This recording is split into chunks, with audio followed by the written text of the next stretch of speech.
Hi, Paul Kelly here. Something strange happened this week. I've got a lot of emails from people through YouTube saying they wanted to see more content. I've never gotten that before, so I went down to YouTube. So what's going on? And uh, I would say if you're going to be looking at anything on YouTube, this would probably be the best one from me.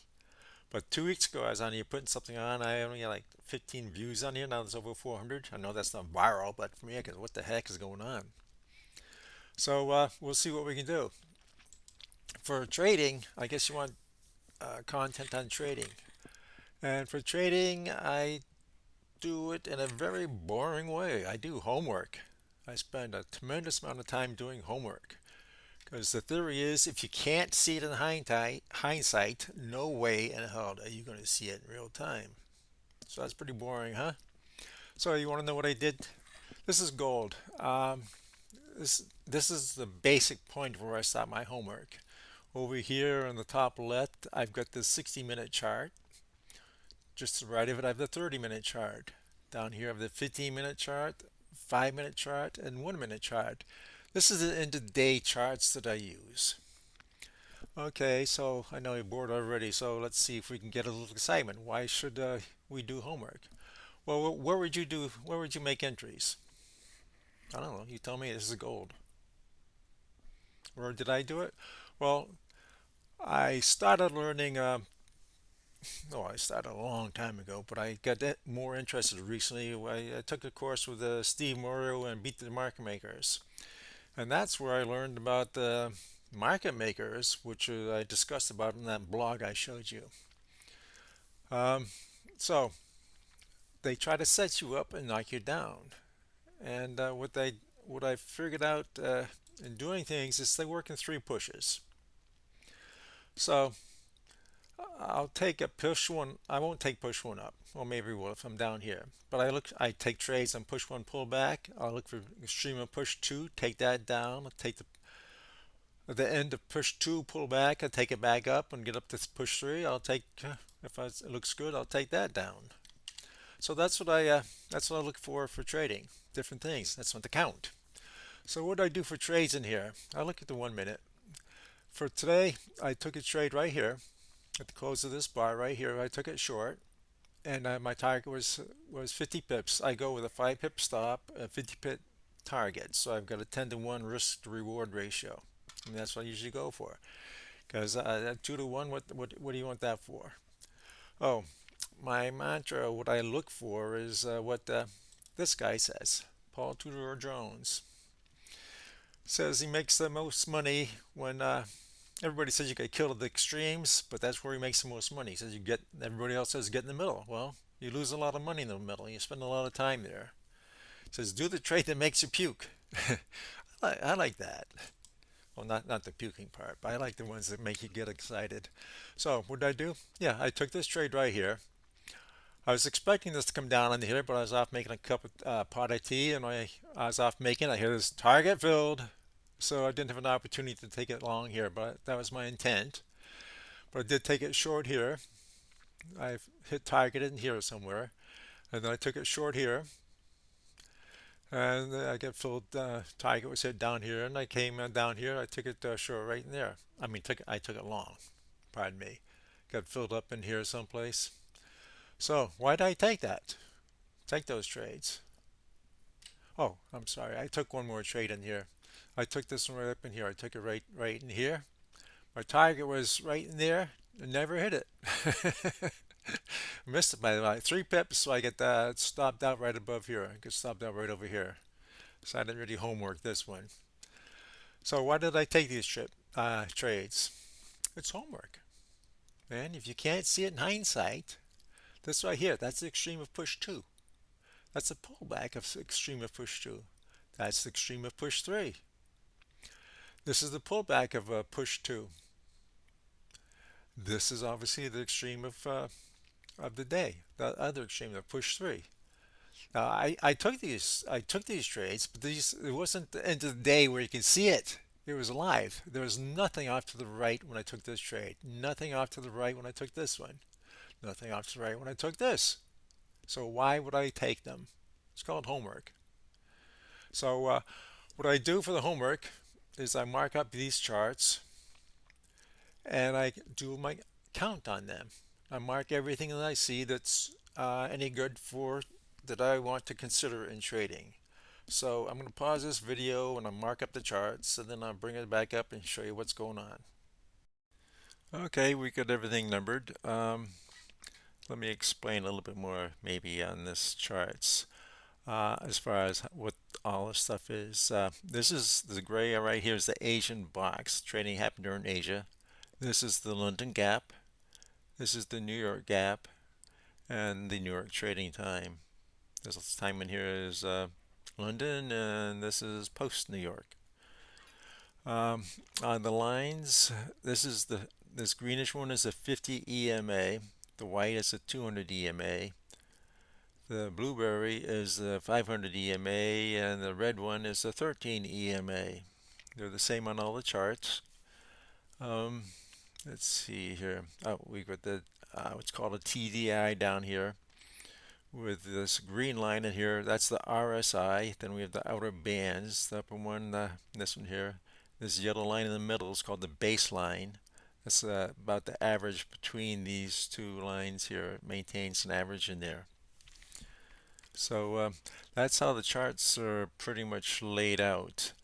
I'll let you look at the numbering. Oh, as far as the numbering, like on this 15 MB, this is the 15-minute chart. MB stands for 15-minute bounce. A bounce is when the price comes up to the 50 EMA and the RSI is right around the 50 line. Okay, that's a 15-minute bounce or 15-minute 50-50 as Steve Mario and Steve Curran used to call them. Steve Curran loved to call them as 50, 50, 50. Oh, so that's what that is. These things here with the WS with the blue box around it, those are whipsaws. A whipsaw is like when you ever push one come down, pull back, push two comes down, then push two comes back and takes out the pullback of push one. Now, whipsaw usually is very dynamic when it comes down out of whips push one. It's pretty dynamic going into push three, and then it's just as dynamic coming out of it. And here it's not. I find that when they're this much spread out, as far as how far back they go over push one, or this one going past push one, they're usually not quite. They're kind of sluggish. This one over here, see how you got one up, pull back, two up, pull back, three up. It's nice and boom, boom, boom, boom, boom. It's nice and dynamic. That's what most whipsaws are, unless they're really big mushy things like this. Then they sort of mush out. These white lines in here, these indicate what I call a reverse divergence. Everybody knows what a divergence is. Like you have the prices up here, you have a high right there, and look at this is the RSI. The RSI is way up there. But the price goes higher, but the RSI stays lower. That's called a divergence. Now reverse divergence is just the opposite. Over here you have a low, but you have a higher low. Okay, but you come down here to the RSI, this low on the price has a low right here on the RSI, but the higher low has a lower low in the RSI. That's a complete opposite direction of what you look for in divergence. This is a reverse divergence. Okay, reverse divergences usually indicate the end of push two. Okay, like look at in here. You've got a one down. Let me see here. Okay, so we got a one down in here, and then we got this down in here, and we have a reverse divergence up in here. That didn't quite work out the way I was looking at it. Okay, so you got a one down here, two down here. You got a reverse divergence in there. There's got to be some others in here. Okay, up in here. You see up in here, this two going up. The price came down to the same point. It didn't take it out, but it came down to the same point, so that's okay. It comes down to the same place, but you look down here on the RSI. You see you've got a lower reading right here on the indicator on the RSI versus this one right here. This one came down to there. The next one didn't take it out. It's even with it or higher. And so you got to reverse divergence in there. So you got a 1 up in here, you got a 2 up in there. You can tell that's into a push 2 because you got the reverse divergence. And it goes right up in there into 3. Okay? So that's pretty much what I think you can find in these things. So in this thing right here, that indicates that you had an inducement short. When it's like this, all the way across, it means an inducement. That showed up over here on the 15-minute chart. All right. And up in here, what's exciting about up in here is that if you can see it right in here, there's a gap right here. That was where the day before closed, then it opened up down here and never filled the gap. So this moving back in here filled that gap. So that's what you do when you're doing homework. You really mark up the chart. Um, oh, here's another where we have a reverse divergence on a push 2. See where you've got the RSI in here, a higher RSI versus that, but you have a lower price. So it's a push 2 pullback. That's the reverse divergence. All right, so then let's look at some of the trades that I did coming into this thing, well, during the day. So here's the first one I did. I took this one right here. I thought it was a P2. So why did I take this? What was going on right in here that would make me take this? Doesn't look like anything there. So let's look at it what it would have been like at live time with all the different charts. We'll open up this form here and put it on 4 windows also. We're in futures. We'll take a GC. That was around 9:30. It was that day. We go. And we're almost there. Okay, one more click. I've got these charts set up so they're synchronized with every 5 minutes. A separate picture is taken of like the 60-minute, 30, 15, 5, 1 minute tick chart. Every 5 minutes, picture is taken, so that's how I do my homework. And what I did is right in here on the close of this bar, because it closed on the extreme, right there is where I took my trade. Now, why did I do it there? What the heck is over here? What's over in here? I mean, what do you see? Do you see 3 pushes up? Not necessarily. There are, but you don't necessarily see them. You can see them. You can see them down here because you can see from right here. It's got 1 up. It's got 2 up. Then you got this in here and up in there, and there we go. What's going on? Why I took it is because look at this right here. This is something you've probably never seen this or noticed it before. It's something I've been working on recently. Right in here, you've got the RSI outside the bands. It comes back up in here and whips the band. Goes from one side to the other side. But look at it never came back down here and touched this one. It never went outside down here. But you got 2 pushes where the RSI came outside the bands and shark fin back in. I have found that when you get something like this, it can be minor like this, a shark fin outside the water, I mean outside the outer band, and it doesn't come back to the reverse band, then you get 2 shark fins outside of it. And the second one is usually a good place to do a short because it will give you a brief blast down. It's something I've been working on. It's not 100%. I haven't really done enough to do any videos on it and doing a full analysis of it, but that's a scenario right now. So that's what I did right there. At the close of that bar, went short, and I got filled right in here. After I made my entry, I went off and made my pot of tea, and when I was off making it, I heard target filled. I said, no, we won't say what I said because I wanted to see what was happening down in here. Because if you see this right in here, look at this. We got a band whip. We got a band whip where we have a reverse divergence right in here. That would be a perfect place for me to say, let's go long. And, well, it would have been great. But I didn't. I wasn't there, so what the heck? You miss it. You can't get them all. There, you see how it was right in here? See, I just shark finned right out of there. You got two up there, then shark fin out here on the 50. That's a 50 fit. It's a 50-50 or 1 minute bounce in RD.